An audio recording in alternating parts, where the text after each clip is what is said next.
피로연장 한복판에서였다.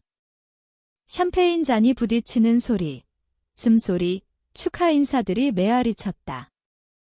나는 아직 드레스 차림으로 서 있었고 손에는 부케가 들려 있었다. 그때 어머니가 내 팔을 잡아 끌었다. 아버지가 뒤따라왔다. 두 분의 얼굴은 평소와 달리 굳어 있었다. 지은아, 어머니가 낮은 목소리로 말했다. 축의금 다 세어봤어. 나는 웃으려 했다. 부모님이 돈을 세는 건 흔한 일이었다. 한국 결혼식에서 축의금은 곧 가족의 체면이니까. 동생 치료비로 딱 맞아 아버지가 덧붙였다. 미국 병원 예약할 수 있을 거야? 순간 세상이 멈췄다. 귀가 멍해졌다. 웃음소리가 멀어졌다. 나는 입을 벌렸지만 소리가 나오지 않았다. 그게 무슨 말씀이세요? 어머니가 내 손을 꼭 잡았다. 따뜻했지만 그 온기가 오히려 무서웠다. 지훈이가 지금이 아니면 정말 늦어. 너도 알잖아. 언니로서 당연한 거야? 당연한 거라고. 그 단어가 가슴에 칼처럼 꽂혔다. 나는 민호를 찾았다. 그는 멀리서 나를 보고 있었다. 그의 눈에 이미 모든 게 비쳤다. 그는 고개를 저었다. 아주 작게, 그러나 단호하게. 그날 밤, 신혼여행 대신 나는 혼자 집으로 돌아왔다. 민호는 다음 날 변호사를 보냈다. 이혼 서류였다. 이유는 간단했다. 신뢰의 붕괴. 그의 부모님은 나를 위로하는 척하면서도 속으로는 안도했을 터였다. 축의금이 사라진 신부와 며느리를 둔다는 건 그들 집안의 치명적인 흠이었다. 나는 강남의 원룸으로 이사했다. 15평 남짓, 보증금도 겨우 맞췄다. 밤마다 그 말을 되뇌었다. 당연한 거야. 나는 32살이었다. 좋은 대학 나왔고 대기업 마케팅팀에서 승진 직전이었다. 그런데 하루아침에 모든 게 무너졌다. 가족 카톡방에서 지훈이의 치료 소식이 올라왔다.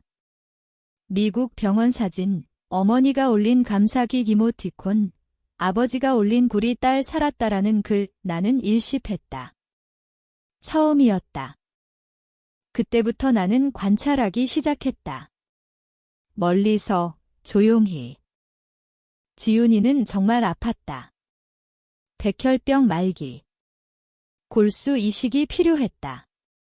돈이 없으면 죽는다. 그건 사실이었다. 하지만 내가 왜 그 대가를 치러야 했는가? 왜 내 결혼식 날, 내 미래를 훔쳐가야 했는가? 나는 아직 복수를 생각하지 않았다. 그저 아팠다. 매일 밤 잠들기 전 나는 스스로를 타이르며 잠들었다. 참아. 시간이 지나면 잊힐 거야. 그러나 잊히지 않았다. 오히려 더 선명해졌다. 2년이 지났다. 나는 여전히 그 원룸에 살았다. 승진은 했다. 연봉도 올랐다. 하지만 집은 여전히 비어 있었다. 친구들은 너 너무 무섭게 일만 한다고 했다. 나는 웃으며 넘겼다. 가족은 여전히 잘 지냈다. 지훈이는 완치 판정을 받았다. 미국에서 돌아온 뒤 바로 대기업에 취직했다. 아버지가 아는 분 통해서였다. 어머니는 매주 교회에서 간증했다. 하나님이 축의금으로 우리 딸 살려주셨다고. 나는 그 간증 영상을 유튜브에서 봤다. 어머니의 눈물이 화면을 가득 채웠다. 댓글은 축하와 감동으로 넘쳤다. 나는 댓글을 달 뻔했다. 그 축의금은 제 결혼식 돈이었습니다. 달지 않았다. 대신 스크린샷을 찍었다. 날짜, 시간, 조회수까지. 나는 습관이 생겼다. 가족의 SNS를 매일 확인했다. 지훈이가 올린 사진, 새로운 남자친구, 해외여행, 명품 가방. 어머니가 올린 가족 식사 사진, 웃는 얼굴들. 아버지가 올린 골프 사진, 건강해 보이는 모습. 그들은 행복했다. 나는 아니었다. 밤마다 나는 스스로에게 물었다. 왜 나는 아직도 아픈데 그들은 웃고 있지? 왜 나는 혼자인데 그들은 함께하지? 임계점은 지훈이의 결혼 소식이었다. 남자친구가 청혼했다는 게시물. 반지 사진, 어머니의 축하 댓글, 아버지의 우리 사위라는 말. 나는 그 게시물을 한참 바라봤다. 손이 떨렸다. 그때 처음으로 생각했다. 이건 공평하지 않아. 나는 아직도 복수를 계획하지 않았다. 다만 더 이상 참을 수 없다는 걸 깨달았다. 나는 회사의 인사팀에 해외 파견 신청을 했다. 싱가포르 지사. 3년 계약. 승인이 났다. 출국 전 나는 부모님 댁에 들렀다. 처음으로. 어머니가 반갑게 맞았다. 지은아, 오래간만이야. 아버지가 술을 권했다. 지훈이는 아직 출장 중이라 없었다. 식사 중에 어머니가 말했다. 지훈이 결혼하면 너도 와야지. 가족이니까. 나는 고개를 끄덕였다. 미소 지으며. 네, 꼭 갈게요. 집으로 돌아오는 지하철 안에서 나는 처음으로 계획을 세우기 시작했다. 아직 구체적이진 않았다. 다만 한 가지 확신이 생겼다. 나는 더 이상 피해자이고 싶지 않았다. 싱가포르 생활은 치열했다. 나는 미친 듯이 일했다. 성과를 냈다. 임원급으로 승진했다. 연봉은 한국 시절의 3배가 됐다. 돈이 쌓였다. 나는 그것을 움직이지 않게 뒀다. 그냥 쌓아만 뒀다. 가족과는 명절에만 카톡했다. 짧게. 잘 지내? 네, 그게 전부였다. 지훈이 결혼했다. 나는 가지 않았다. 회사 사정 기라고 했다. 어머니는 서운해했지만 이해한다고 했다. 결혼 사진을 봤다. 지훈이는 아름다웠다. 사위는 좋은 집안이었다. 아버지가 자랑스러운 얼굴로 팔을 잡고 입장했다. 나는 그 사진을 확대했다. 아버지의 손목에 내 결혼식 때 선물한 시계가 보였다. 나는 그 시계를 기억했다. 비싼 거였다. 민호와 함께 골랐다. 나는 처음으로 분노가 아니라 차가운 결심을 느꼈다. 이제 시작이다. 귀국이 결정됐다. 4년 만에 서울로 돌아왔다. 나는 강남에 큰 아파트를 샀다. 혼자 살기엔 너무 컸다. 그러나 필요했다. 귀국 후 첫 주말, 나는 부모님 댁에 갔다. 이번엔 지훈이도 있었다. 아이를 임신한 지 4개월이었다. 모두가 반갑게 맞았다. 나는 선물을 들고 갔다. 지훈이에게는 고급 유모차, 부모님에게는 건강식품. 어머니가 눈물을 글썽였다. 지은아, 미안했어. 그때 우리가. 나는 미소 지었다. 다 지난 일이에요. 가족이잖아요.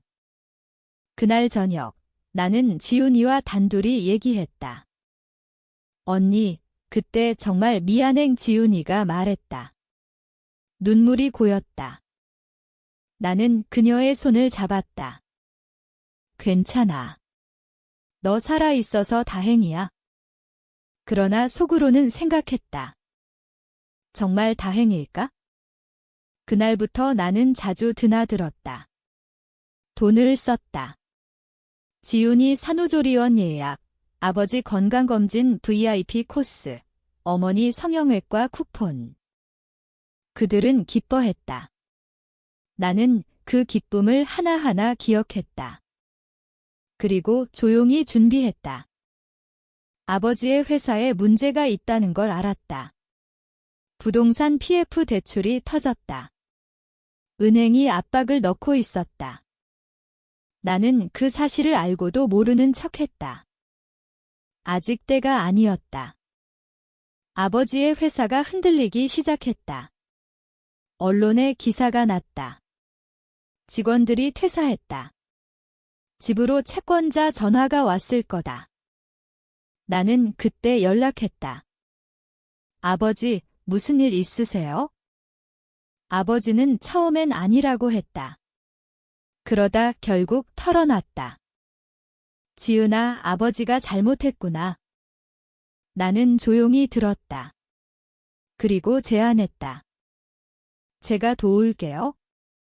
나는 돈을 빌려줬다. 큰 돈이었다. 법적으로 완벽한 차용증을 작성했다. 변호사 통해 공증도 했다. 아버지는 눈물을 흘렸다. 고맙다, 지은아. 정말 고맙다. 나는 미소 지었다. 가족이니까요. 그 돈으로 회사는 잠시 숨통이 트였다. 그러나 구조적으로 문제였다. 나는 그걸 알았다. 내가 속한 금융권 네트워크로 모든 정보를 가지고 있었다. 지훈이의 남편은 회사에 투자하려 했다. 그러나 내가 막았다. 조용히 그의 회사 상사에게 정보를 흘려서. 그들은 점점 더 나에게 의지하게 됐다. 나는 매주 찾아갔다. 손주를 봤다. 사진을 찍었다. 어머니와 쇼핑을 갔다. 그리고 밤마다 혼자 있을 때 나는 과거를 떠올렸다. 내 결혼식 날, 그 속삭임. 당연한 거야. 이제 그들은 나 없이는 안 된다는 걸 알았다. 나는 아직 마지막 단추를 채우지 않았다. 채권 만기일이 다가오고 있었다. 나는 변호사와 상의했다. 법대로 할 거라고. 내가 망설일 때마다 그날의 목소리가 들렸다. 언니로서 당연한 거야? 나는 더 이상 망설이지 않았다. 만기일이 됐다. 나는 채권을 양도했다. 내가 설립한 페이퍼 컴퍼니로. 그 회사는 채권 회수 전문이었다. 법적으로 완벽했다. 아버지의 회사 건물이 경매에 붙여졌다. 집도 담보였다. 그들은 내게 전화했다. 울면서. 지은아, 제발 가족이잖아. 나는 차분히 말했다. 네, 가족이죠. 그래서 법대로 하는 거예요? 지훈이가 병원에 입원했다. 스트레스로 유산 위기였다. 나는 병문안을 갔다. 꽃을 들고. 지훈이가 내 손을 잡았다. 떨리는 손이었다. 언니 미안해. 정말 미안해. 나는 그녀를 내려다봤다. 괜찮아. 너 살아있어서 다행이야. 그 말이 떨어지자 지훈이의 얼굴이 일그러졌다. 그녀는 모든 걸 깨달았다. 어머니는 교회에서 더 이상 간증하지 않았다. 아버지는 술을 마시기 시작했다. 나는 그들 집 근처 카페에서 그들을 지켜봤다. 멀리서. 그들은 나처럼 빈손이 됐다. 아니, 그 이상이었다. 나는 아직도 그 원룸에 살지 않았다. 큰 아파트에 살았다. 그러나 여전히 혼자였다. 밤마다 나는 스스로에게 물었다. 이게 정의인가? 아니면 내가 그들과 똑같아진 건가? 답은 없었다. 다만 한 가지 확신이 있었다. 그들은 이제 나를 잃었다는 걸 안다. 영원히. 경매가 끝났다. 집은 넘어갔다. 아버지의 회사는 정리됐다. 그들은 새방으로 이사했다. 20평 남짓. 지훈이의 아이는 무사히 태어났지만 남편은 떠났다. 책임질 수 없다며. 나는 그 소식을 들었다. 무표정하게. 어머니가 내게 전화했다. 마지막이었다. 지은아, 우리 잘못했어. 용서해 줄 수 있니? 나는 잠시 침묵했다. 그리고 말했다. 네. 전화를 끊었다. 그 뒤로 연락이 없었다. 나는 창밖을 바라봤다. 서울의 밤이 펼쳐져 있었다. 화려하고 차가웠다. 나는 여전히 혼자였다. 그리고 처음으로 생각했다. 복수는 끝났지만 나는 어디로 가야 하나? 그 질문에 답은 없었다. 다만 한 가지 알았다. 그날의 속삭임은 영원히 내 안에 남았다. 당연한 거야. 그리고 이제 나도 그렇게 말했다. 스스로에게. 복수는 끝났지만 나 역시 되돌아올 수 없었다.